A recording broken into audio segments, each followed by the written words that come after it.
Good morning, everyone. First of all, I would like to thank Dr. Liu, the President of Society of Innovative Healthcare Hong Kong Limited, and all colleagues to invite me to join you here at the important International Medical Tourism Fair 21st Century. My role today is to share with you about what I and my colleagues in Thailand are doing at the moment about implement the new medical specialty in Thai health system. As I arrived here 2 o'clock a.m. in this morning, so I tried to wake me up. If during my talk I fall asleep, please help to wake me up too.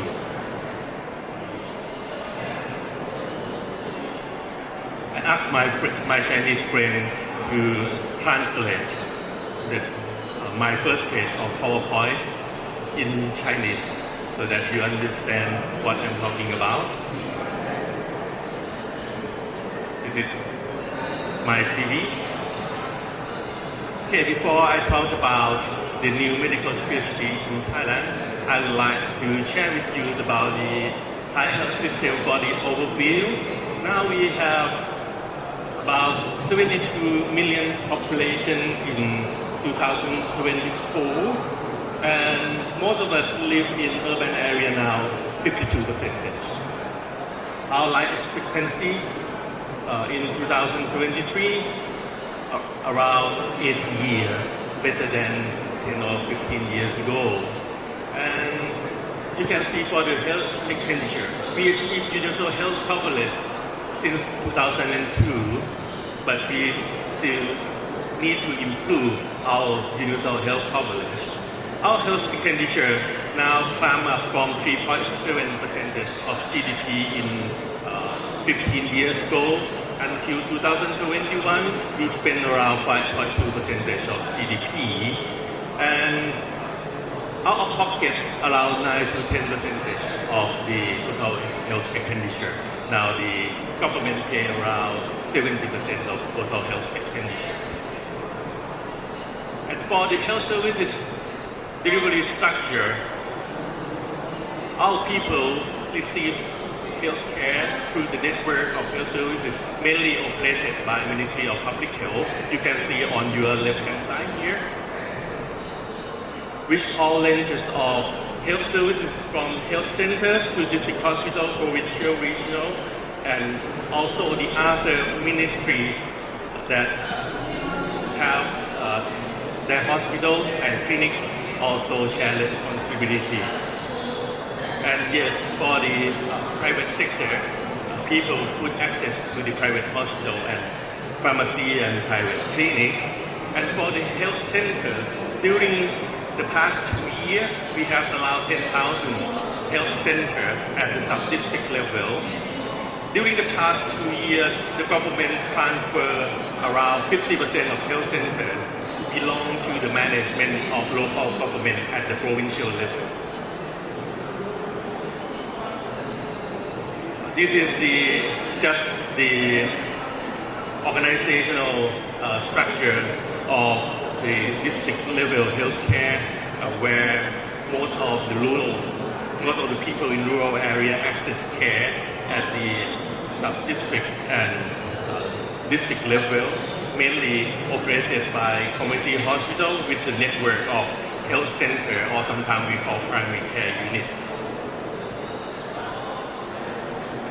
This is just show you about the picture of our community hospital. This one, and this is the photos of our health centers, and we try to implement lifestyle medicine clinic at the district hospital and some of the practice at the health center, and I will tell you why.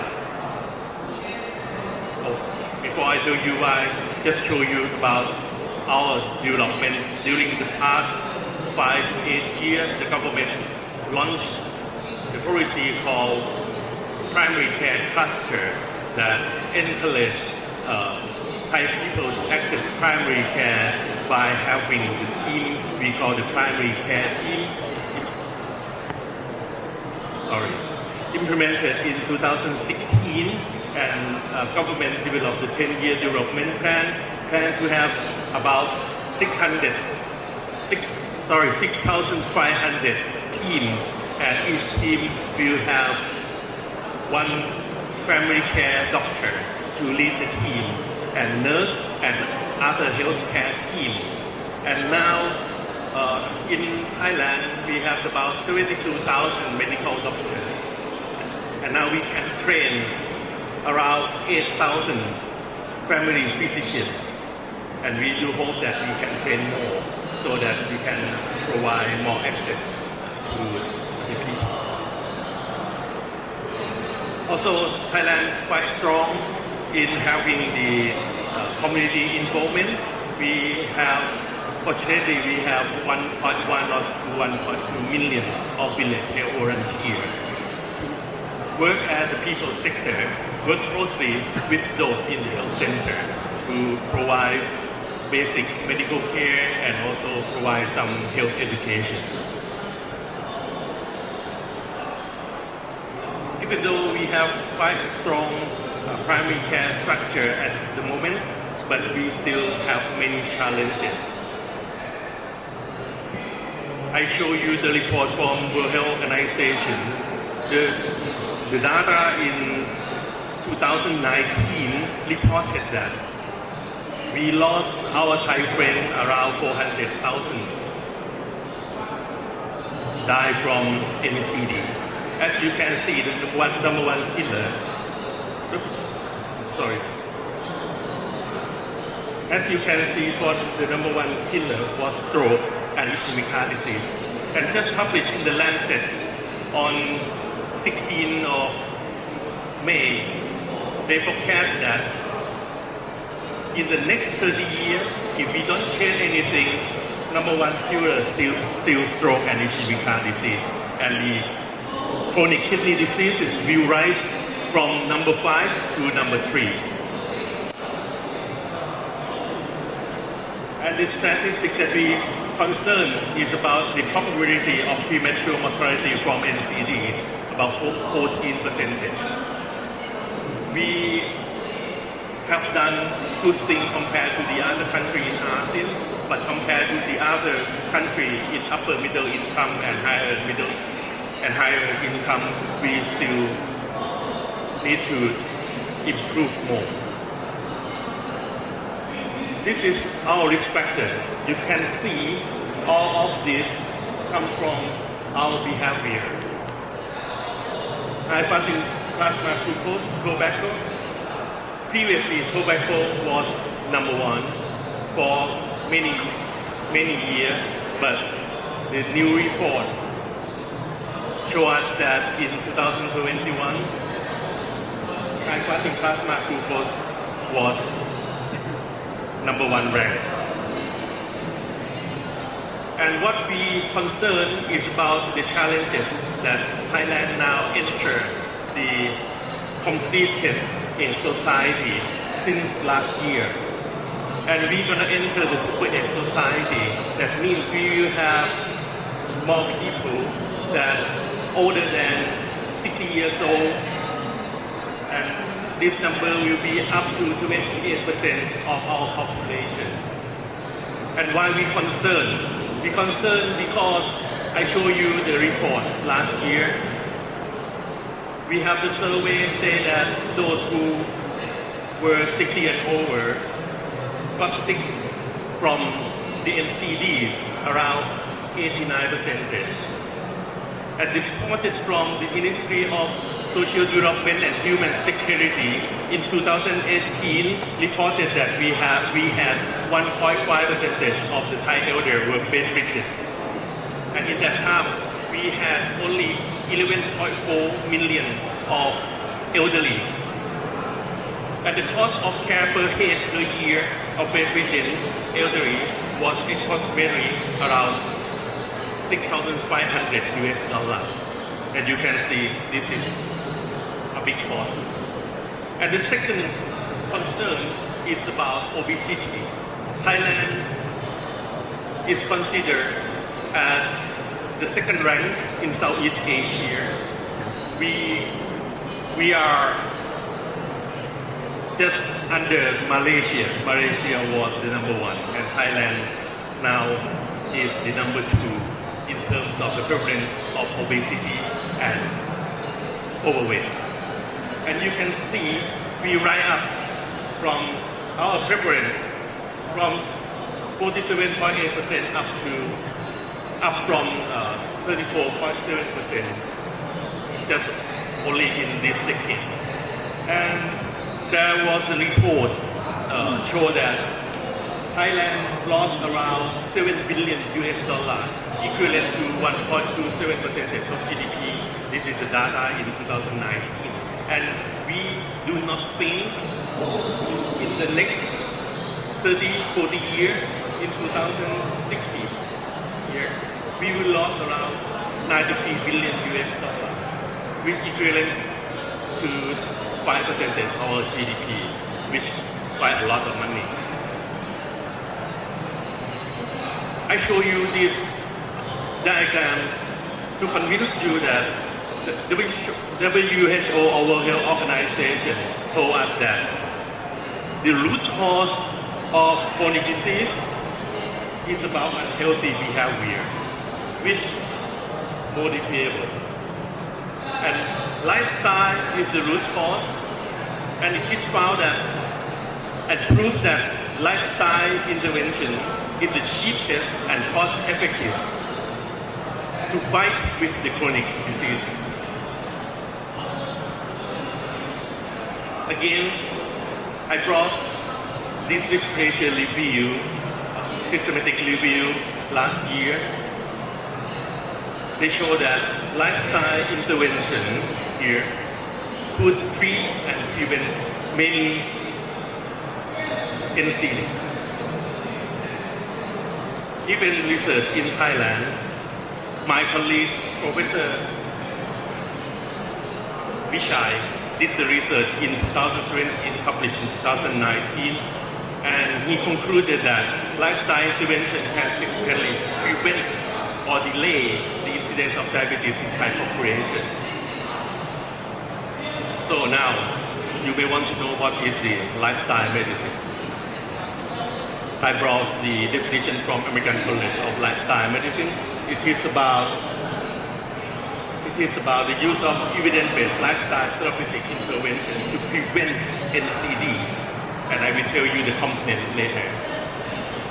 It is the clinical practice with use evidence-based and interdisciplinary, focus on patient-centered and personalized care, primary prevention. And lifestyle medicine is regarded as one of the services in primary care that will make the primary care more value-based, as the nature of lifestyle medicine for the holistic approach and also for the cost-effective. This is the component of lifestyle medicine. There are 6 components which we call 6 pillars of lifestyle medicine. Really easy. First one is about healthy eating, that now most of research show that if you eat a lot of plant-based and reduce the red meat, you will be healthier and live longer. Secondly, regular physical activity, stress management, adequate sleep, risky substance avoidance, for example, tobacco and alcohol, positive social connection. These all components connected together, proved by the randomized controlled trial research, which is the gold standard, to prove that it can prevent and even reverse the NCDs. For example, like diabetic remission. This is just the photo I would like to show you. Okay. Let me share with you about the establishment of Thai lifestyle medicine.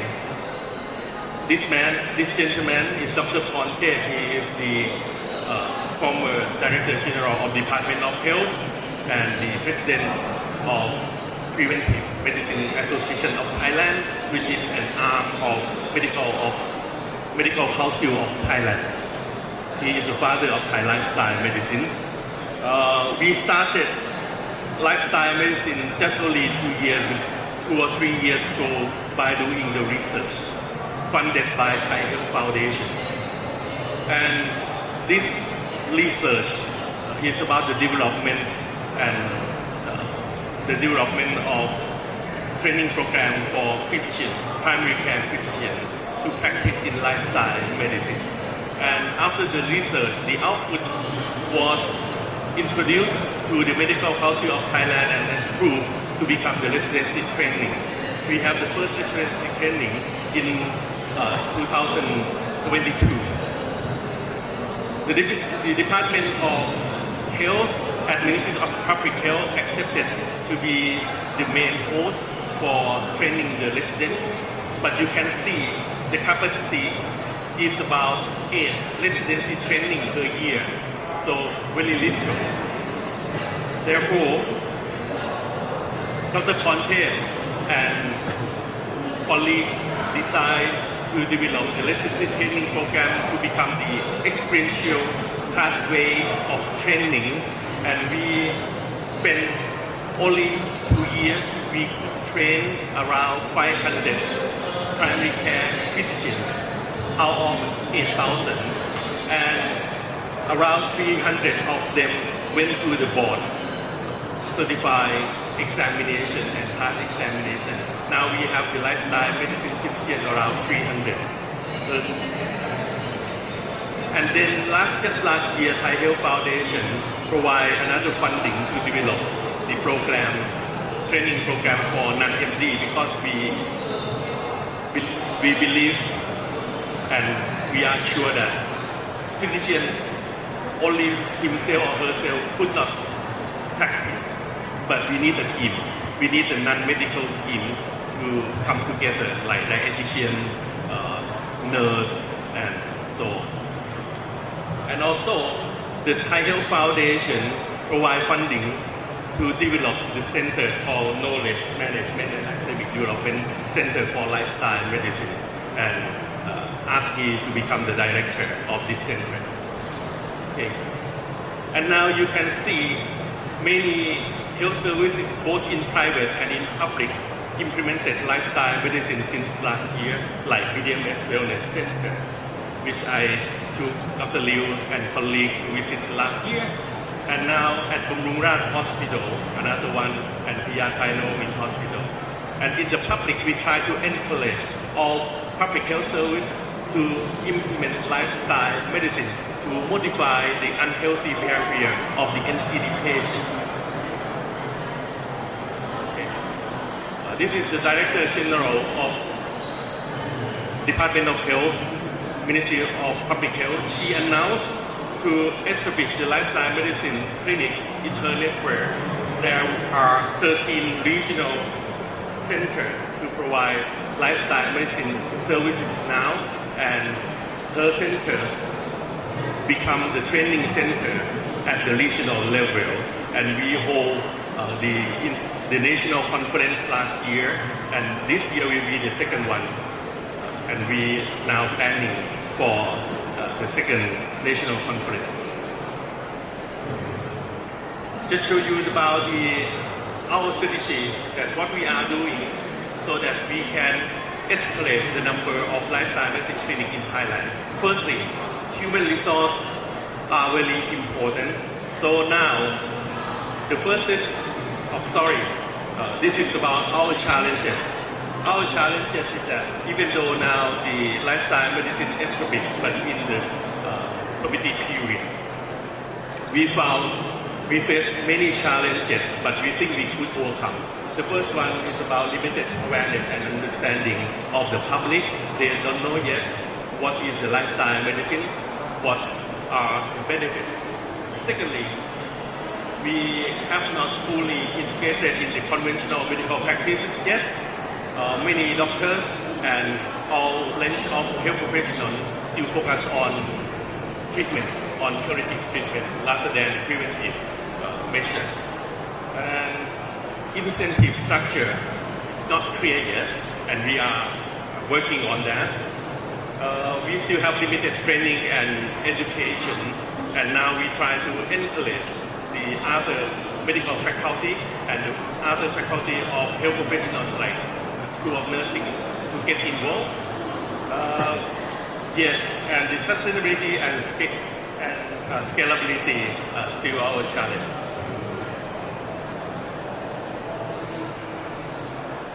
Please let me show you our strategy. Number one is about the education and training for primary care physicians and health teams. Now we encourage to have the training for the trainer at the regional level and use the training center at regional level to train the other at the provincial and district level. And we encourage the other health professionals to get involved in the training. Second one is about the integration to primary care practices. We developed the pilot project with the funding from Thai Health Foundation at 10 sites, and also this Department of Health implemented lifestyle medicine in their regional centers. And we now doing the screening and assessment tools, and we working with the we call HA Thailand, Hospital Accreditation Thailand, which is the organization to accredit all range of health services in Thailand, both public and private sectors. We now working with them about accreditation process to do accredit for the lifestyle medicine clinics, and the Ministry of Public Health hope that lifestyle medicine clinic will be one mechanism to increase the quality of our wellness, and we will call them as medical wellness center, and this will reinforce the policy of the government called medical and wellness tourism. And we need to do the public education and awareness.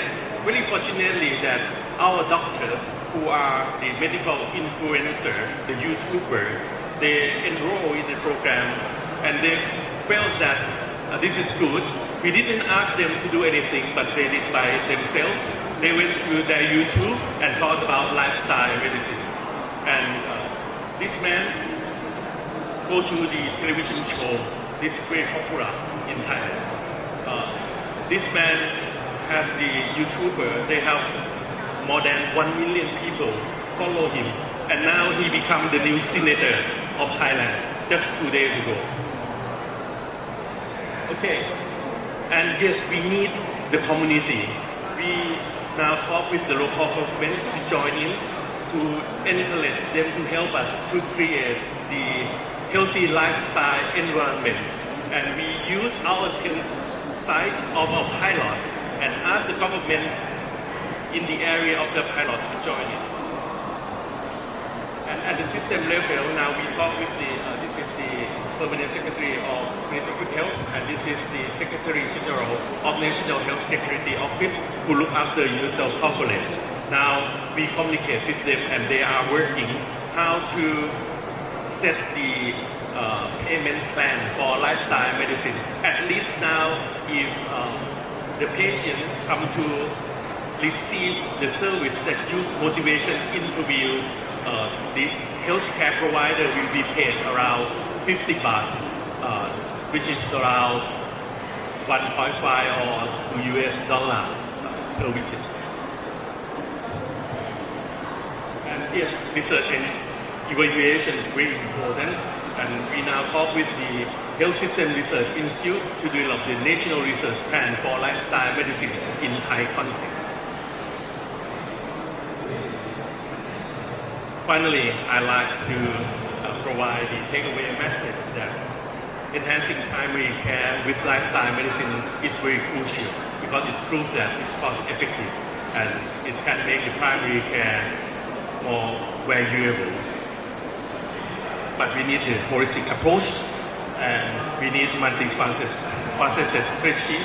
Yes, we may face challenges, but we think that we can overcome those challenges with our collaboration. So we call for the collaboration among all stakeholders in Thailand. And also another thing is about learning from the other international network, very important. And thank you very much.